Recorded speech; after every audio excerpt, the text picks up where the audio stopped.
सलाम दोस्तों, मेरा नाम डॉक्टर गुलताज महातिब हूँ, डॉक्टर गुलताज वेटनरी क्लिनिक से। आज हम बात करते हैं कि small ruminants like goats and sheep में यूरिनरी ट्रैक्ट इन्फेक्शंस किस तरह हो जाते हैं और उसकी हम किस तरह मैनेजमेंट और ट्रीटमेंट कर सकते हैं। तो इन एनिमल्स में ये मसला जो है आम तौर पर पाए जाते हैं और ये किस वजह से हो जाते हैं, सर्टन मैनेजमेंटल प्रैक्टिसेस की वजह से, जिसकी नतीजे में जो है इन एनिमल्स में यूरिलिथियासिस का मसला आ जाता है। यूरिलिथियासिस क्या है कि किडनी या जो यूरिनरी सिस्टम है उसमें पथरी बन जाती है। अगर इन एनिमल्स में पथरी बनती है तो पथरी के बाद जाके जो है यूरिनरी ट्रैक्ट इन्फेक्शंस का मसला इन एनिमल्स में हो जाता है। अब बात करते हैं कि मेल एनिमल्स और फीमेल एनिमल्स में किस में फ्रीक्वेंसी ज़्यादा है यूटीआईज़ का। तो यूटीआईज़ जो है मेल एनिमल्स में ज़्यादा आ जाते हैं क्योंकि उनका जो यूरिनरी सिस्टम होता है उसका एक ख़ास एनाटॉमिकल स्ट्रक्चर होता है, जिसकी वजह से यूरिलिथियासिस का मसला जो है वो ज़्यादा आ जाता है मेल एनिमल्स में as compare to female animals.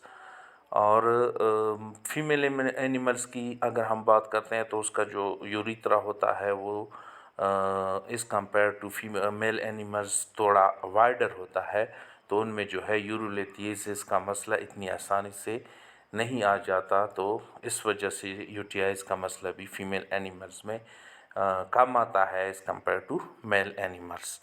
अगर हम काजेज़ की बात करते हैं तो सर्टन काजेज़ और causing the urinary tract infections in these animals, sheep and goats. In those causes Corynebacterium, renal and E. coli जो है वो सरफेरस्त हैं, जो है ये दो जरासीम, दो बैक्टीरिया जो है सरफेरस्त हैं in the development of UTIs in small ruminants.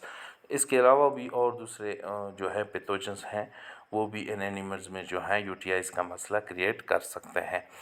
अगर हम रिस्क फैक्टर्स की बात करते हैं, अगर एनिमल्स को हम जो है इनएडिक्वेट वाटर इनटेक उनका है किसी वजह से भी, तो उनमें जो है यूटीआईज़ का मसला आ जाता है। उसके अलावा जो हाई प्रोटीन डाइट्स हैं एंड सर्टन डाइटरी इम्बेलेंसेस है, अगर हम जो हैं वो करते हैं अपने एनिमल्स के साथ या अपने फार्म पे जो है इन प्रैक्टिसेस को बजा लाते हैं, तो ये मसला जो है प्रीडिस्पोज करता है एनिमल्स को for the development of urolithiasis and consequently UTIs.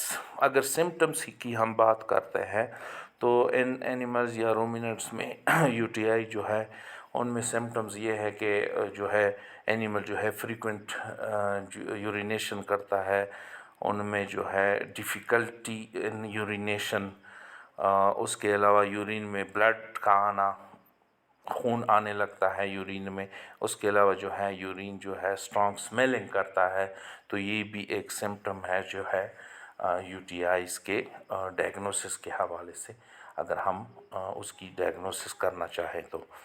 अगर हम ट्रीटमेंट की बात करें तो certain antibiotics are used for the treatment of UTIs in these animals. और उसके लिए ट्रीटमेंट के लिए है कि हमें पहले डायग्नोसिस का पता हो कि डायग्नोसिस हम किस तरह करते हैं। उसके लिए हम यूरिन कल्चर करते हैं या सेंसिटिविटी टेस्टिंग करते हैं, या उसकी दूसरे ट्रीटमेंट्स में यह है कि उसकी जो यूरिन है उसकी पीएच में जो है हम चेंजेस लाते हैं। तो ट्रीटमेंट के ज़रिए अगर उसकी यूरिन की हम पीएच चेंज करते हैं तो सर्टन बैक्टीरियल ग्रोथ जो है हम इनहिबिट करवा सकते हैं। तो इसी तरीके से हम यूटीआईज़ का मसला जो है वो ख़त्म कर सकते हैं इन दी स्मॉल रूमिनेंट्स। अगर हम प्रोग्नोसिस की बात करते हैं, अगर हम प्रॉपर एप्रोप्रिएट ट्रीटमेंट करते हैं तो UTIs in ruminants can be successfully managed and treatment is possible. However, अगर chronic infections हो या complications हो, जैसा कि मैंने बताया कि यूरिलिथियासिस का मसला हो, अगर उसके लिए मतलब सर्जरी रिक्वायर्ड हो, اگر مطلب پتری کا سائز زیادہ ہو اور وہ یورین میں جو ہے باڈی سے نہیں نکل رہا، تو اس کنڈیشن میں جو ہے ہم سرجیکل پروسیجر جو ہے وہ کرتے ہیں، اور یورولیتھیسس کا مسئلہ جو ہے وہ حل کر سکتے ہیں ہم ان اینیملز میں، اور ٹریٹمنٹ کر سکتے ہیں۔ سلام دوستوں، میں